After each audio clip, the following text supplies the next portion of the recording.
Senator Cruz. Thank you, Mr. Chairman, and thank you to each of the witnesses for being here today. Rabbi Charlie, welcome.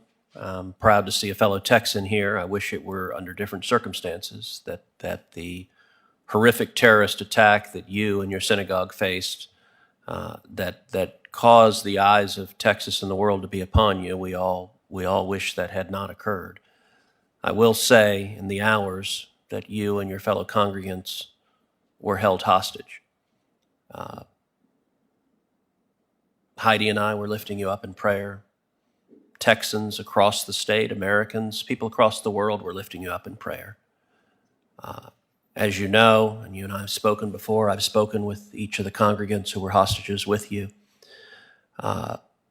We saw federal law enforcement, we saw local law enforcement, state law enforcement working hand in hand to deal with that hostage situation. I spoke with the special agent in charge of the FBI during that hostage crisis to make sure that all the federal resources needed were available to try to resolve it and resolve it peacefully. But it was striking to me, Rabbi, having spoken with each of your fellow congregants that were trapped alongside you, the calm that you demonstrated, the wisdom that you demonstrated, the courage that you demonstrated. You described to me how the security training you and your fellow congregants had may well have played the decisive role saving the lives of each of you. You described how you deliberately staged near the exit door to be able to find a way to escape if the opportunity presented itself. And then I heard, not from you, but from your fellow congregants, how when the hostage taker briefly set his gun down, how you picked up the chair and threw it at him, which gave the brief window of time for you and the other hostages to run out of the door and escape to safety. That heroism was extraordinary. It has given you an opportunity to speak out against the evils of anti-Semitism. Tragically, anti-Semitism is a unique evil that has plagued the world for millennia. And there are far too many synagogues and far too many churches that face the risk of violence, face the risk of terrorism. It is heartbreaking that synagogues and churches and mosques and houses of worship need security. A great many houses of worship today have armed police officers protecting the congregations. In Texas, as you know, we've seen multiple churches and synagogues targeted for terrorism, sometimes ending tragically with a horrific loss of life, sometimes, as in your instance, ending with heroism and the blessings of God, saving the lives of each of the individuals who are hostages.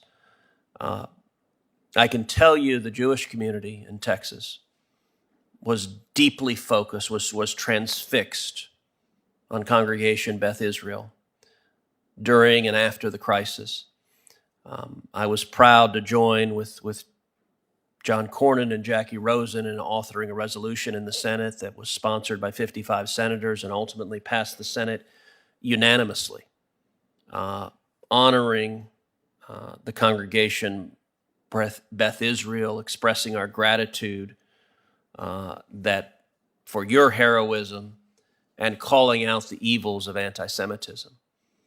But Rabbi Charlie, one of the things that I found speaking with leaders of the Jewish community in North Texas, and in particular with the president of your synagogue, was focus on the need for more funding, for security training, for security resources, for hardening infrastructure, for protecting against the loss of innocent life.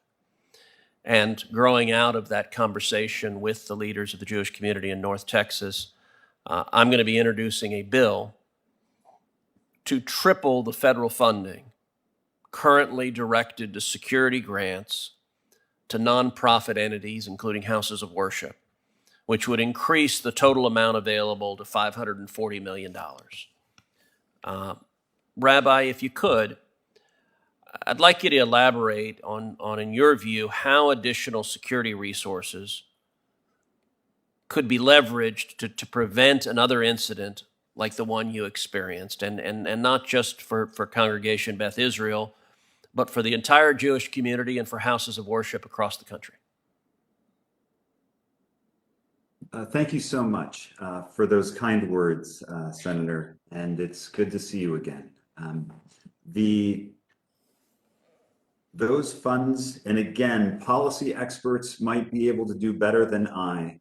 I know that more funds are needed, that it is horrible that we live in this world where those funds are needed. It is horrible that we live in a world where our children, as a part of their normal lives, have lockdown drills. That's a horrible thing. And yet that's the reality that we live in, and we have to respond to that reality.